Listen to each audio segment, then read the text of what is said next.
Ensuite, le SmackDown du 5 juillet. Et ça, c'était tout juste, c'était le Go Home Show. On était à Toronto, juste avant Money in the Bank. Mhm. Et on a eu une superbe promo remplie d'émotions de Kevin Owens qui a un peu été brisé dans son élan avant de partir pour vrai sa promo par la foule qui voulait comme juste être gentil, mais tu sentais qu'il y avait comme une émotion à dire. Ouais. Puis j'ai trouvé très bon pour prendre la clap qu'il recevait, qui fitait pas ce qu'il voulait aller dire, et ramener l'émotion. Un vrai pro, là, il a pas été déconcentré Excellent. par ça. Mm-hmm. Il a pris l'amour, puis ensuite il a changé ça en une intensité, puis hey, ma mère est malade, puis je suis là quand même ici. C'est elle qui veut que je sois là. Moi, j'aurais aimé ça rester avec elle, mais sinon, elle aurait été trop à tabarnak après moi. Fait que, puis tu sentais aussi Cody et Randy qui étaient dans le background de tout ça. Cody très émotif face à ça, on s'entend. J'ai l'impression qu'il filait un peu plus ça.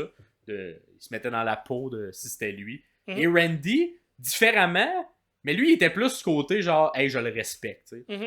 On avait la vision Cody qui était plus dans l'émotion de voir Owens parler de ça, puis Randy qui était plus, il est ici. Je le respecte. Randy est sur le bord de tourner, là, on pourrait revenir peut-être au SmackDown de non, mais l'émotion qu'il vivait, au-delà de le kayfabe, enlève le kayfabe, j'ai l'impression que Randy était plus en mode, je le respecte qu'il soit là, malgré cette situation-là.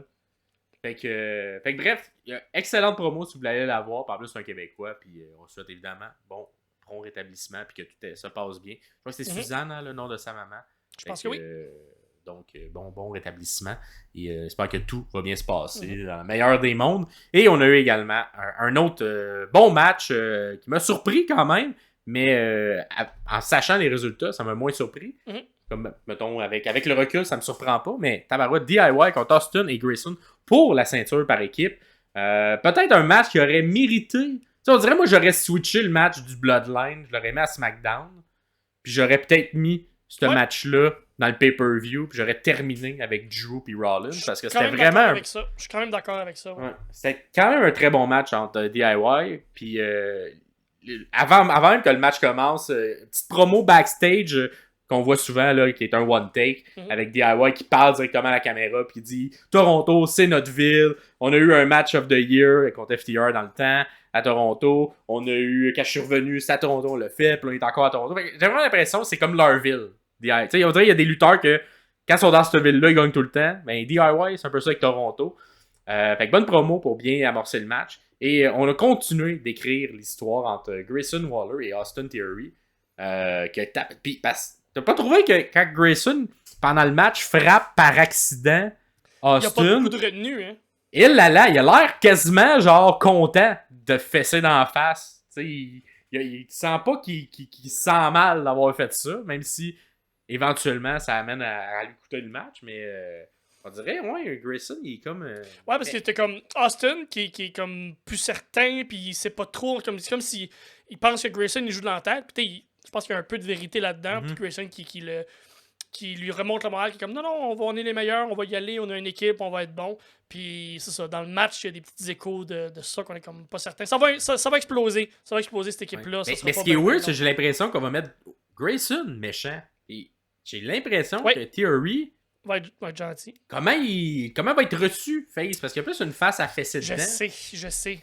Je ferais l'inverse. J'ai plus l'impression que Grayson il serait meilleur en face que. Mais peut-être qu'on s'en va d'un sens puis de l'autre, puis là, il va y avoir un gros swerve, un mané, je sais pas. Ouais. Je sais pas. Ou que les deux vont être méchants puis se séparer, c'est déjà arrivé également. Des séparations d'équipe où les deux restent méchants.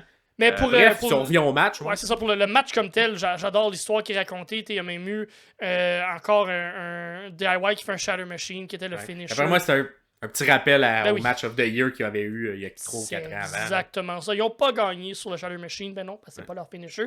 Mais ça a suivi tout de suite d'un meet in the middle. Et ensuite, il y a eu un double soumission. Ça look tellement. C'est tellement. Et ça et tout, ils ont déjà gagné à Toronto avec un truc comme ça. Exactement. Qui était, je crois, c'était vraiment beaucoup de rappels à FTR, qui n'est plus là, mais tu sentais beaucoup l'écriture de ce match-là ressemblait beaucoup au match écrit entre DIY et FTR à l'époque. Absolument, j'ai adoré ça. Fait que excellent match et changement de ceinture dans un SmackDown, ça arrive pas souvent. Mérité. Très mérité. Très le fun, très bon main event. Fait que ça fait le tour de ce SmackDown du 5 juillet 2024.